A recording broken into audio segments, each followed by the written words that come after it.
ನಂಬಿಕೆ ವಾಸ್ತೆ ಅದು ಸರ್ಕಾರಿ ಪ್ರಾಥಮಿಕ ಆರೋಗ್ಯ ಕೇಂದ್ರ. ಎಮರ್ಜೆನ್ಸಿ ಅಂತ ಹೋದ್ರೆ ನಿಮ್ಮ ಕತೆ ಅಷ್ಟೇ ಗೋವಿಂದ. ಗ್ಲೂಕೋಸ್ ಕಿಟ್ ಕೂಡ ಹೊರಗಿನಿಂದ ತರಬೇಕು. ಸರ್ಕಾರಿ ಆಸ್ಪತ್ರೆ ಆದ್ರೂ ದುಡ್ಡು ಇರಲೇಬೇಕು. ಎದುರುಗಡೆ ಸರ್ಕಾರಿ ಆಸ್ಪತ್ರೆ ಅಂತ ಬೋರ್ಡ್ ಇದೆ. ಒಳಗೆ ಹೋದ್ರೆ ನಿಮಗೆ ಗೊತ್ತಾದೀತು ಅದು ಸರ್ಕಾರಿ ಆಸ್ಪತ್ರೆ ಅಲ್ಲ.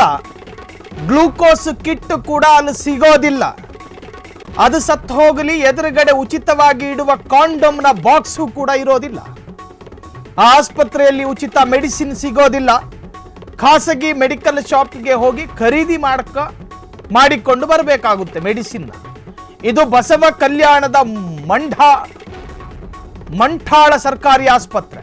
ಫ್ರೀಡಂ ಟಿವಿ ಕೆಮರಾದಲ್ಲಿ ಸೆರೆಯಾಗಿದೆ ವೈದ್ಯರ ವರ್ತನೆ. ಎಲ್ಲಿದ್ದೀರಾ ಬೀದರ್ DHO ನಿರ್ಗುಡೆಯವರೇ? ಈ ನಿರ್ಗುಡೆ ಅವರಿಗೆ ಅದೆಷ್ಟು ಸತಿ ಸಲಹೆ ಕೊಡಬೇಕು ಗೊತ್ತಾಯ್ತಾ ಇಲ್ಲ. ನೋಡಿ ನಿಮ್ಮ ಜಿಲ್ಲೆಯ ಸರ್ಕಾರಿ ಆಸ್ಪತ್ರೆಯ ಸ್ಥಿತಿಯನ್ನ. ಎಲ್ಲಿ ಹೋಗ್ತಿದೆ ಇಲ್ಲಿಗೆ ಬರಬೇಕಾದ ಮೆಡಿಸಿನ್ಗಳು, ಕೋಟಿ ಕೋಟಿ ಅನುದಾನ ಎಲ್ಲಿ ಹೋಗ್ತಾ ಇದೆ? DHO ಸಾಹೇಬ್ರೆ, ಹೆಸರಿಗೆ ಮಾತ್ರ ಅದು ಸರ್ಕಾರಿ ಪ್ರಾಥಮಿಕ ಆರೋಗ್ಯ ಕೇಂದ್ರ. ಪಾಪ ಅಲ್ಲಿನ ಗ್ರಾಮಸ್ಥರಿಗೆ ಸಣ್ಣದೋ ದೊಡ್ಡದೋ ಕಾಯಿಲೆಗಳು ಎದುರಾದಾಗ ಈ ಆಸ್ಪತ್ರೆಯ ಮೊರೆ ಹೋಗ್ತಾರೆ ಅಲ್ಲಿನ ಜನ. ಇನ್ನು ಈ ಆಸ್ಪತ್ರೆ ಕಥೆನೋ, ಅಲ್ಲಿ ಮೆಡಿಸಿನ್ ಕೊಡೋದಕ್ಕೂ ಒಬ್ಬರು ಇಲ್ಲ. ಇನ್ನು ಮೆಡಿಸಿನ್ ಬರೆದು ಕೊಟ್ಟ ಪ್ರಿಸ್ಕ್ರಿಪ್ಷನ್ ಇಟ್ಕೊಂಡು ಏನೋ ಸಂಬಂಧಪಟ್ಟಂಥ ಔಷಧಿಯನ್ನು ತೆಗೆದುಕೊಳ್ಳೋದಕ್ಕೂ ಅಲ್ಲಿ ಔಷಧಿ ಇಲ್ಲ. ಹೊರಗಡೆ ಎಲ್ಲೋ ಮೆಡಿಕಲ್ಗೆ ಹೋಗ್ಬೇಕು, ಖಾಸಗಿ ಮೆಡಿಕಲ್ಗೆ. ಹೆಸರಿಗಿದೆ ಅದು ಪ್ರಾಥಮಿಕ ಆರೋಗ್ಯ ಕೇಂದ್ರ. 4 ಗೋಡೆ, 1-2 ಕೋಣೆ ಎಲ್ಲ ಇದೆ. ಆಸ್ಪತ್ರೆಗೆ ಅಥವಾ ಆಸ್ಪತ್ರೆ ಅಂತ ಗೊತ್ತಾಗೋದಕ್ಕೆ ಏನೇನು ಲಕ್ಷಣಗಳು ಬೇಕೋ ಅವೆಲ್ಲವೂ ಕೂಡ ಈ ಆಸ್ಪತ್ರೆಯ ಕಟ್ಟಡದಲ್ಲಿದೆ. ಆದರೆ ಒಳಗೇನೂ ಇಲ್ಲ, ಒಳಗೇನೇನೂ ಇಲ್ಲ. ತಲೆನೋವಿಗಾದರೂ ಕೊಡ್ರಯ್ಯ ಅಂತ ಹೇಳಿದ್ರೆ ಆ ಮಾತ್ರನೂ ಜಾಲಾಡ್ತಾರಂತೆ ಹುಡುಕೋದಕ್ಕೆ. ಆ ಕೊನೆ ಕಬಾಟಲ್ಲಿ ಹೋದ ತಿಂಗಳು ಇಟ್ಟಿದ್ದೆ ಕಾಣಿಸ್ತಾ ಇಲ್ವಲ್ಲ ಅಂತೇಳಿ ಎಲ್ಲವರು ಹುಡುಕ್ತಾರೆ. ಕಾರಣ ಅಷ್ಟರ ಮಟ್ಟಿಗೆ ನಿರ್ಲಕ್ಷ್ಯದ ಅಧಪತನದ ಅಂಚಿನಲ್ಲಿ ನರಳಾಡ್ತಾ ಇದೆ ಈ ಆಸ್ಪತ್ರೆ. ಸರ್ಕಾರಿ ಆಸ್ಪತ್ರೆ ಆದರೂ ದುಡ್ಡು ಇರಲೇಬೇಕು. ಸರ್ಕಾರಿ ಆಸ್ಪತ್ರೆಯಲ್ಲಿ ₹1 ಕೊಟ್ಟರೆ ಒಂದು ಚೀಟಿ ಕೊಡ್ತಾರೆ ಸಾಮಾನ್ಯವಾಗಿ. ಆದರೆ ಈ ಆಸ್ಪತ್ರೆಯಲ್ಲಿ ನೀವು ₹100 ಇಟ್ಕೊಂಡೇ ಹೋಗಿರಬೇಕು. ಈ ಖಾಸಗಿ ಕ್ಲಿನಿಕ್ಗಳಲ್ಲಿ ಈಗ ಏನೋ ಒಂದು ಇಂಜೆಕ್ಷನ್ ತಗೊಂಡ್ರೆ ₹100-150, ₹200 ಕೊಡಬೇಕು. ಹಾಗೇನೆ ಇಲ್ಲೂ ಕೂಡ. ಇದು ಇಲ್ಲಿಗೆ ಯಾವ ಕಾನೂನು ಅಪ್ಲೈ ಆಗುತ್ತಂತ ಅರ್ಥ ಆಗ್ತಾ ಇಲ್ಲ. ಆ ಆಸ್ಪತ್ರೆಯಲ್ಲಿ ಉಚಿತ ಮೆಡಿಸಿನ್ ಸಿಗೋದಿಲ್ಲ. ಖಾಸಗಿ ಮೆಡಿಕಲ್ ಶಾಪ್ಗೆ ಹೋಗಿ ಖರೀದಿ ಮಾಡಬೇಕು ಮೆಡಿಸಿನ್ನು. ಇದು ಬಸವ ಕಲ್ಯಾಣದ ಮಂಠಾಳ ಸರ್ಕಾರಿ ಆಸ್ಪತ್ರೆಯ ಸ್ಥಿತಿಯಲ್ಲಿನ DHO.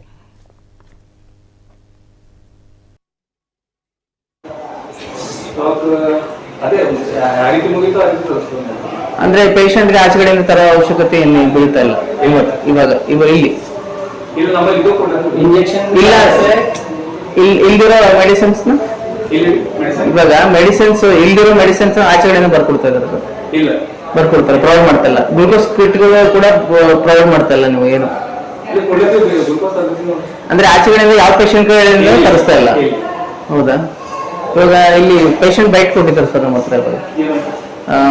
ನಮ್ಮ ಆಚೆಗಡೆಯಿಂದ ಎಲ್ಲ ಕಿಟ್ನ ತರಿಸ್ತಾ ಇದ್ದಾರೆ. ಮತ್ತೆ ಟೆಸ್ಟ್ ಬ್ಲಡ್ ಟೆಸ್ಟ್ ಕೂಡ ಆಚೆಗಡೆಯಿಂದ ಮಾಡಿಸ್ತಾ ಇದಾರೆ ಅಂತ ಹೇಳ್ತಾರೆ. ಹೌದು, ಇಲ್ಲೇ ಇದ್ದಾರ? ಬನ್ನಿ ಕೇಳೋಣ. ಇಲ್ಲ ಸರ್, ಇಲ್ಲಿ ನಿಮ್ಮ ಇವಾಗ ನಿಮಗೆ ಚಿಟ್ಟಿ ಏನಂತ ಬರ್ಕೊಟ್ರ? ಹೊರಗಡೆಯಿಂದ ಏನ್ ತಗೊಂಡ್ ಬಾ ಅಂತ ಹೇಳಿದಾರ? ಅದು ಗ್ಲೂಕೋಸ್ ಹಚ್ಚೋದು 1 ಕಿಟ್ ವೈರ್, 1 ಇಂಜೆಕ್ಷನ್. ಯಾವ ಏನ್ ಪ್ರಾಬ್ಲಮ್ ಆಗಿತ್ತು? ಸಂಡಾಸು ಮತ್ತು ಕೈಕಾಲು ಕಡಿಲತ್ತವ ಸರ್. ಗ್ಲೂಕೋಸ್ ಅಷ್ಟು ವೈರ್ ಅಷ್ಟೇ ಬರ್ಕೊಟ್ಟಿದ್ದಾರೆ? ಇಲ್ಲ, ಗ್ಲೂಕೋಸ್ ಇಲ್ಲಿಂದೆ. ಮತ್ತು ಟ್ಯಾಬ್ಲೆಟ್ ಇಲ್ಲದೆ ಕೊಡ. ಇಂಜೆಕ್ಷನ್ ಇಲ್ಲೇ. ಇಂಜೆಕ್ಷನ್ ಒಂದು ಹೊರಗಿನ ಕೊಟ್ಟಾರ, ಒಂದು ಹೊರಗಿನ ಇಲ್ಲೇ ಕೊಟ್ಟಿದ್ದಾರ. ಯಾವಾಗ ಅಡ್ಮಿಟ್ ಮಾಡಿರಮ್ಮ ಪೇಷಂಟ್? ಅಡ್ಮಿಟ್ ಇಲ್ರಿ ಸರ್, ಹೀಗೆ ಬಂದಿದ್ದೆವು. ಹೀಗೆ ಬಂದಿರ? ಯಾರು ಎಲ್ಲಿ ಬರ್ಕೊಡ್ರಿ? ಯಾರು ಡಾಕ್ಟರ್ ಬರ್ಕೊಟ್ಟಿದಾರ? ಹೌದಾ? ನಿಮ್ಮ ಹೆಸರಮ್ಮ? ಸುನೀತಾ. ಪೇಷಂಟ್ ಯಾರಮ್ಮ? ನಮ್ಮ ಮಮ್ಮಿ. ಎಲ್ಲಿದ್ದಾರೆ? बाहर से कितना बिल हुआ पूछो. ಒಂದು ನಿಮಿಷ. ಪೇಷಂಟ್ ಎಲ್ಲಿ? ನೀವೇ ರೀ ಅವರ? ನಿಮ್ಗೆ ಏನು ಆಗ್ಲತ್ತಿದ್ರಿ ನಿಮ್ಗೆ?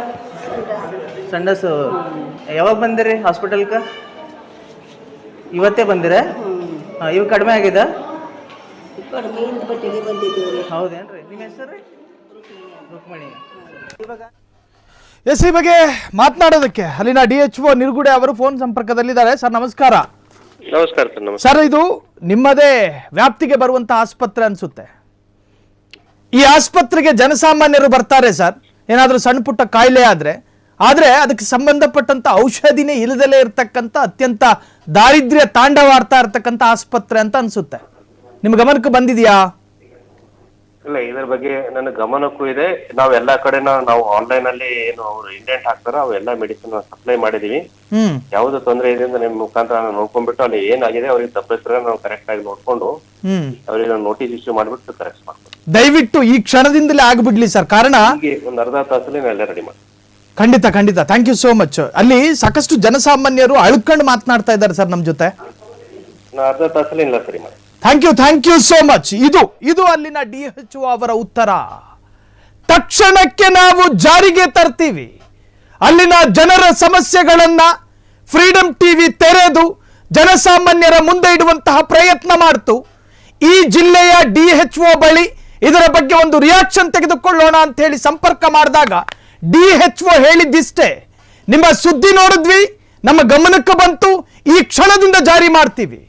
ನೋಡ್ರಿ, ತಪ್ಪು ಆಗೋದು ಸಹಜ. ಕೆಲವೊಂದು ವಿಚಾರಗಳು, ಕೆಲವೊಂದು ಸೂಕ್ಷ್ಮತೆಗಳು ಅಲ್ಲಿನ ಅಧಿಕಾರಿಗಳ ಗಮನಕ್ಕೆ ಬರಬೇಕು ಅಂತ ನಿಯಮಗಳಿಲ್ಲ. ಪಾಪ ಅವರು ಮನುಷ್ಯರೇ ತಾನೆ. ಆಗಬಹುದಾದ ಎಲ್ಲ ದುರಂತಗಳು, ಪ್ರಮಾದಗಳು ತಕ್ಷಣಕ್ಕೆ ಅಧಿಕಾರಿಗಳ ಗಮನಕ್ಕೆ ಬರೋದಿದ್ದಿದ್ರೆ ರಾಜ್ಯದಲ್ಲಿ ಯಾಕಿಷ್ಟೆಲ್ಲ ಭ್ರಷ್ಟಾಚಾರ ಆಗ್ತಾ ಇತ್ತು? ಮನುಷ್ಯರೇ ಅವರು ಕೂಡ.